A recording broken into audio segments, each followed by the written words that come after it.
Olá, muito boa tarde. A Redenção do Coração é título do mais recente livro do Padre Miguel Pereira, que aborda a questão do celibato à luz do pensamento teológico de São João Paulo II. É sobre ele que vamos conversar dentro de instantes, logo após os temas da atualidade religiosa que hoje destacamos. São Bartolomeu dos Mártires formou padres para serem pastores da ternura e para irem ao encontro do povo. Integrado na Semana da Diocese de Viana do Castelo, o encontro do clero levou os sacerdotes a subir ao Santuário de Nossa Senhora da Peneda. Um encontro do clero a estimular a partilha e a formação. Uma ocasião que o bispo considera de grande importância. Eu diria vital. Porque o bispo sem os padres não consegue fazer nada e os padres, todo o seu ministério é exercido naturalmente em colaboração com o bispo. Nós completamos, fazemos um só corpo, vamos dizer assim. Portanto, a Assembleia do Clero aliás, começa a ser tradicional já nesta Semana da Diocese.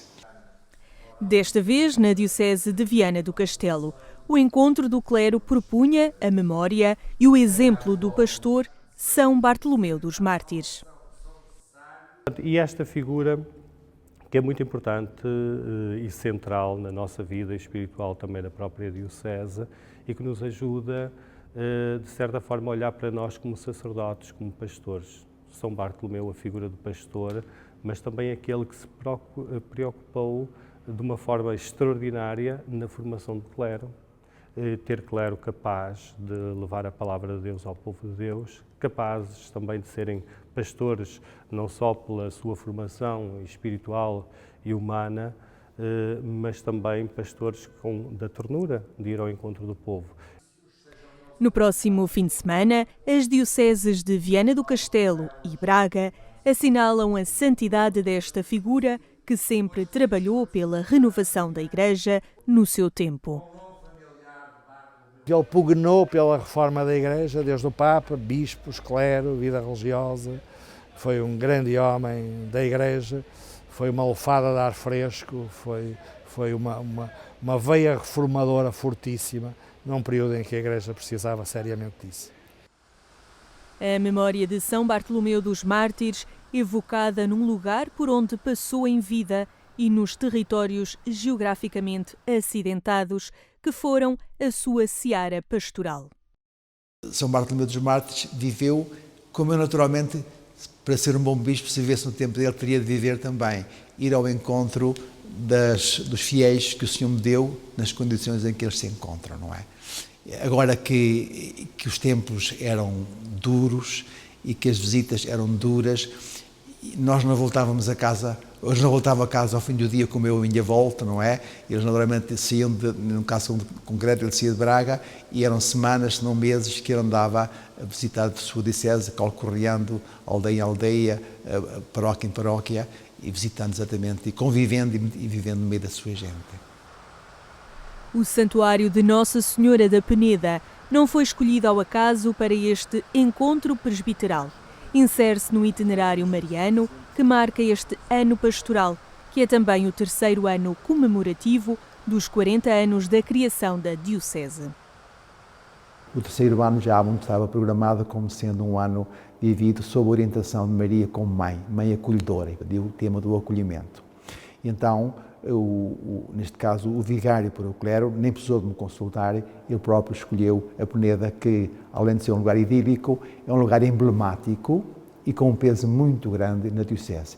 E agora, eu diria uma certa inconfidência pessoal, e um dos lugares que eu mais aprecio, e eu não venho mais vezes por ser tão longe, onde de facto já passei dias e horas muito agradáveis da minha vida. O Santuário de Nossa Senhora da Peneda é um lugar de beleza natural, onde se chega pela insistência nos caminhos e veredas que ali conduzem. São veredas e são caminhos e curvas e contracurvas com toda a sua beleza que podemos, em cada momento do ano, poder vivê-la. Claro que este santuário é mais conhecido em Espanha, em Ourense, em Vigo, do que é conhecido na cidade do Porto, por exemplo, estamos muito próximo. Mas temos muitos peregrinos, muitos visitantes de muito lado, que ficam digamos, cheios de espanto, como é que foi possível construir um edifício, um santuário com aquelas características no meio do nada, podemos dizer assim. E toda a sua envolvente ajuda a tornar um rico santuário que nós temos na nossa diocese. Entre os carvalhos e as cascatas da Senhora da Peneda, na proximidade da proclamação solene da canonização, o clero de Viana do Castelo a recordar São Bartolomeu dos Mártires. A Obra Nacional da Pastoral do Turismo promoveu em Lisboa as suas jornadas com o tema Igreja, Turismo e Comunicação. A Obra Nacional da Pastoral do Turismo da Igreja Católica em Portugal dinamizou as suas jornadas anuais de formação em Lisboa. O tema Igreja, Turismo e Comunicação permitiu a reflexão teórica e o conhecimento prático para aprofundar novas possibilidades de comunicação no turismo. Parece-nos que é uma questão de extrema relevância, porque se todos nós vamos da comunicação, o turismo também há de viver da comunicação, e a mensagem, quer a mensagem que queremos transmitir, quer a forma de, digamos, de acolher nos meios digitais, de um modo muito particular, quer também a transmissão, inclusive até do património, enfim, a divulgação que permita depois o encontro com. A comunicação, que é um meio que possibilita o encontro entre pessoas, também o encontro com as comunidades, com o património e com a natureza. Um encontro com as próprias realidades. No desenvolvimento tecnológico encontramos naturalmente um conjunto de realidades que hoje nos permitem estar mais próximos uns dos outros e potenciar também a comunicação daquilo que nós queremos comunicar. Acolher, por um lado, as pessoas, facultar informação às pessoas, para depois as possamos acolher também no contexto concreto, quer das visitas, quer das comunidades. A comunicação na Sagrada Escritura foi o tema da conferência inicial que trouxe ao continente o Bispo do Funchal. A comunicação é um acontecimento humano, uma realidade humana. Nós estamos muito habituados a olhar para ela simplesmente do ponto de vista técnico, das câmaras, das misturas, dos efeitos, e antes é uma realidade divina. No fundo, é uma daquelas realidades em que nós nos apercebemos como imagem e semelhança de Deus. Comunicação hoje significa necessariamente esta partilha e este encontro de pessoas que dão espaço uns aos outros e que deixam que os outros entrem no seu mundo e partilhem dele. O turismo no arquipélago da Madeira está a mudar e este setor na Diocese do Funchal tem de crescer num reforço do acolhimento. Proporcionar ao turista ao menos um primeiro anúncio do Evangelho, não é? Ou seja, que cada turista que chega e que não conhece Jesus Cristo, ao menos ouça falar de Jesus Cristo e se sente interpelado por ele. A palavra comunicação conjugou-se com Evangelho, boas práticas e pastoral do turismo, tendo sido desenvolvida em 3 painéis, onde foram partilhados diferentes projetos e realidades. Por exemplo, o Museu de São Vicente de Fora, em Lisboa, contou como, enquanto prepara um site, faz a divulgação do seu programa cultural através das redes sociais e estabelece parcerias. Então, primeiro, há que criar um programa cultural para fazer com que as pessoas se dirijam ao Mosteiro de São Vicente de Fora. Nós temos desde visitas guiadas concebidas para grupos específicos, como escolas, onde já muitos equipamentos culturais o têm, mas também para outros grupos, como alunos de catequese, alunos de MRC, que é a disciplina de moral, e depois temos também as visitas temáticas. Antes de iniciarmos esta divulgação na agenda cultural, e começou há muito pouco tempo, foi em julho, grande parte dos nossos visitantes eram sobretudo estrangeiros. Sem exagero, eram cerca de 90% do nosso público. E a verdade é que o mosteiro faz parte da história dos portugueses, faz parte da nossa cidade. Da Diocese do Algarve chega a palavra-chave proximidade, onde as novas tecnologias têm um papel importantíssimo. Fazer-se próximo não é somente mostrar simpatia, amabilidade, mas é tornar acessível toda a informação. É importante que as pessoas, quando visitam as nossas comunidades, não olhem só para a frieza no monumento histórico, mas que sintam que por trás daquele monumento histórico há toda uma comunidade que aproveita aquele edifício para celebrar a sua fé e tem um ritmo próprio, tem as atividades da sua comunidade, os horários da Eucaristia devidamente dispostos, devidamente acessíveis e claros para todos, a proximidade com o parque. As 4ª Jornadas Nacionais da Pastoral do Turismo, promovidas pela Igreja Católica em Portugal, terminaram com várias visitas guiadas pelos conventos de Lisboa. Silêncio, deserto e espiritualidade católica. Conheça as propostas do teólogo e escritor espanhol Pablo Dors.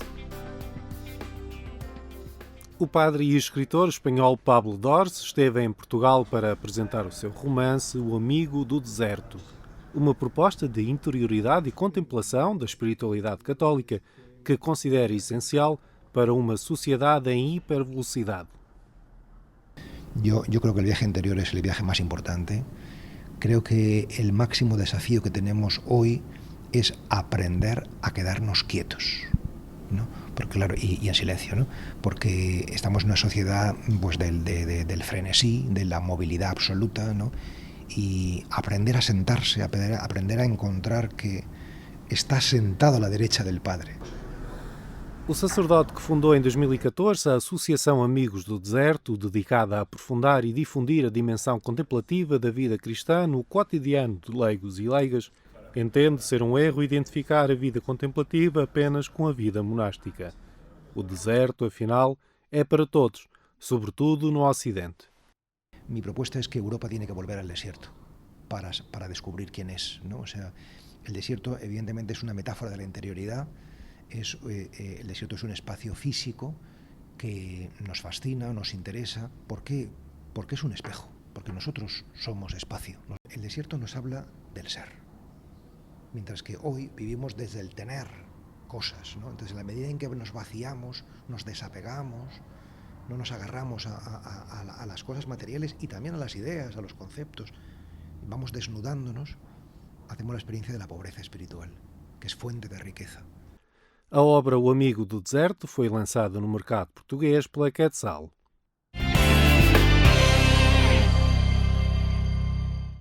Agência.eclésia.pt é neste portal que acede a estes temas que fazem a atualidade religiosa na Igreja Católica. Agora um livro que nos apresenta o celibato e o seu caráter esponsal, A Redenção do Coração, da autoria do Padre Miguel Pereira. Obrigado por estar aqui entre nós, Padre Miguel. Como é que surge escrever um livro como este? Penso que para esse facto não é alheio um outro que já ter estado na coordenação de uma outra obra sobre a teologia do corpo, também muito assente no pensamento teológico de São João Paulo II, não é? Este discurso já vai de algum tempo. Eu, em 2011, fui desafiado pelo Monsenhor Duarte da Cunha para fazer a coordenação dessa edição das Catequeses da Teologia do Corpo. Existiam vários textos em italiano, outros já em português, mas com traduções várias, porque ao longo dos tempos, em Roma, os tradutores foram sendo vários, e a verdade é que era preciso harmonizar essa edição, e foi esse trabalho que fiz com uma equipa com várias pessoas, com Maria José Vilaça, com também outros padres que se apresentavam na altura interessados pela teologia do corpo, e acabámos por fazer essa edição em 2013. Depois disso, o mesmo Monsenhor Duarte da Cunha desafiou-me a terminar a minha tese, que ainda não estava terminada, e eu pedi também ao Padre Jacinto Farias, professor da Universidade Católica Portuguesa, que me acompanhasse e que me orientasse a fazer finalmente essa tese. E essa tese acaba por ser esta obra, este livro, e este livro é, no fundo, tem uma primeira introdução ao pensamento de João Paulo II, porque ele, de facto, tem um percurso muito rico. Não só humanamente, porque, de facto, apresenta-se muito ligado à juventude, à família, desde o início, e também ao mundo do trabalho e com toda aquela implicação marxista na altura. E, portanto, foi uma coisa...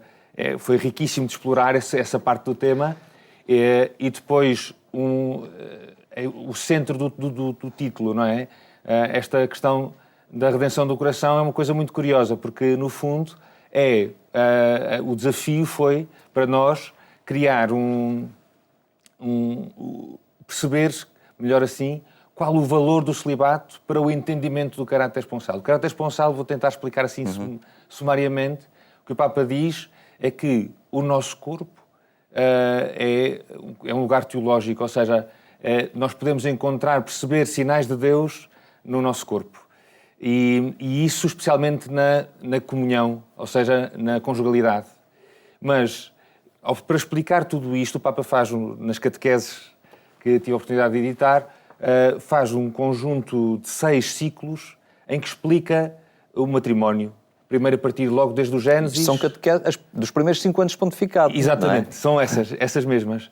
Essas catequeses, que são 129, salvo erro meu, podem ser acrescentadas de mais 4, que faz 133, que são essas outras são umas que ele fez sobre o Cântico dos Cânticos, são especialmente belas. Mas, já veio a dizer, nesses ciclos, o que aconteceu foi que o Papa, a determinada altura, introduz o tema do celibato e da virgindade.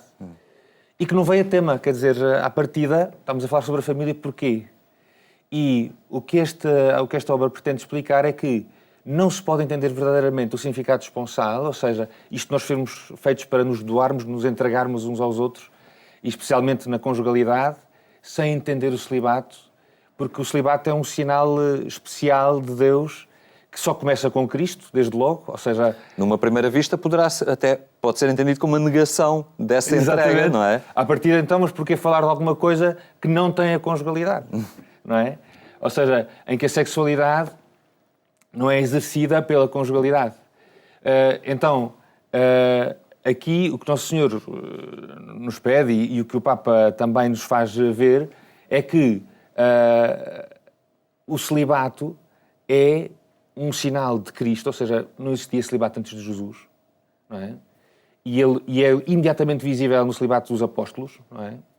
Que, apesar de alguns terem família, como é o caso de Pedro, acabam por deixar as suas famílias e torná-las apostólicas, nesse sentido, ou seja, o seu grande ministério passa a ser um ministério celibatário e claro, ao longo da história da Igreja, com toda a história da virgindade feminina e masculina, e, portanto, é uma grande graça, mas acontece a partir de Cristo para bem da Igreja, ou seja, para edificar a Igreja a amar verdadeiramente.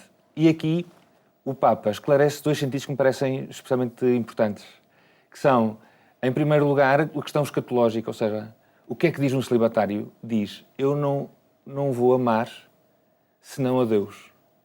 Isso quer dizer que é sempre que encontramos uma irmã freira num mosteiro, ou então uma irmã que conhecemos das nossas comunidades, ou então um padre, não é? Pensamos, como é que este homem, como é que esta pessoa, como esta mulher, se entregou totalmente a Deus? Deus tem que existir para acontecer assim, não é? Porque o amor conjugal é uma coisa tão boa, só por alguma coisa maior, mais bela, se pode dar a vida, não é? E entregar a vida e nestas dimensões tão importantes da nossa vida, não é? Mas isto é um livro difícil, digamos assim, ou pelo menos que carrega consigo uma proposta difícil numa sociedade que promove o corpo para usufruto quase e que o transaciona como suporte publicitário e que promove apenas o jovem e o belo, não é? Portanto, é quase um livro contra a cultura. É bastante. Eu ia dizer é um tanto, mas não, é bastante. Mas é mostrar, quer dizer, a Igreja aprende-se também no mundo como este lugar de contradição, não é? O próprio Papa João Paulo II fez o retiro que pregou a Paulo VI, chamava-se Sign of Contradiction, não é? O sinal da contradição. Porque a Igreja é um sinal de contradição no mundo, não é? Para mostrar Deus. Porque normalmente nós não estamos para aturar Deus na nossa vida, não é? Porque Ele nos pede muitas coisas e nos exige uma vida santa. Claro. E isso é uma coisa que é preciso provocar e relembrar. Sendo um livro difícil, podíamos dizer que está condenado ao fracasso, portanto não vai vender, mas curiosamente hoje há, nomeadamente entre os jovens, quem vá percebendo dimensões e apelos mais, digamos, ousados neste mundo e que começa a entender e a querer seguir itinerários diferentes daquele que a sociedade vai propondo, não é? Olha, eu tenho feito, pastoralmente, eu sou parco em Alcântara, em Lisboa, e tenho feito na minha paróquia um curso de namorados, imagine lá, sobre as catequeses do teologia do corpo. E daí têm acontecido maravilhas, coisas extraordinárias. Em primeiro lugar, muitos namoros e casamentos que surgiram, outros que acabaram depois do curso, porque perceberam que precisavam de caminhar mais, não é? E isso é por causa deste sinal de contradição, não é preciso ser um sinal para o mundo. E depois outras pessoas que se consagraram, e já são várias que fizeram o curso e que se consagraram neste verão, em 2 meses. Fui levar ao Carmelo de Córdoba, um Carmelo das Irmãs Maravilhosas. Fui levar 2 pequenas, muito próximas da paróquia. Uma delas, a que me incitou a fazer o curso de namorados. Na altura namorava, depois deixou de namorar. Entretanto, namorou-se de Nosso Senhor e entregou-lhe a vida. E, portanto, a teologia do corpo é um lugar de confronto da vida, porque também era assim que o Papa João Paulo II vivia, e, ao mesmo tempo, é um momento de graça imenso, porque, ao despertar a fé, depois desperta os caminhos que Deus quiser. Muito bem, fica então as linhas que nos convidam a conhecer este livro, não é? Sendo um desafio difícil, é também um desafio a adotar e a conhecer para já, lendo esta edição, que é uma edição da Universidade Editora, da Universidade Católica. Obrigado pela sua presença hoje aqui entre nós. Recordo que mais logo ainda pode acompanhar o programa Eclésia, é na Antena 1, pelas 22h45. Tenha então uma boa tarde e até amanhã, se Deus quiser.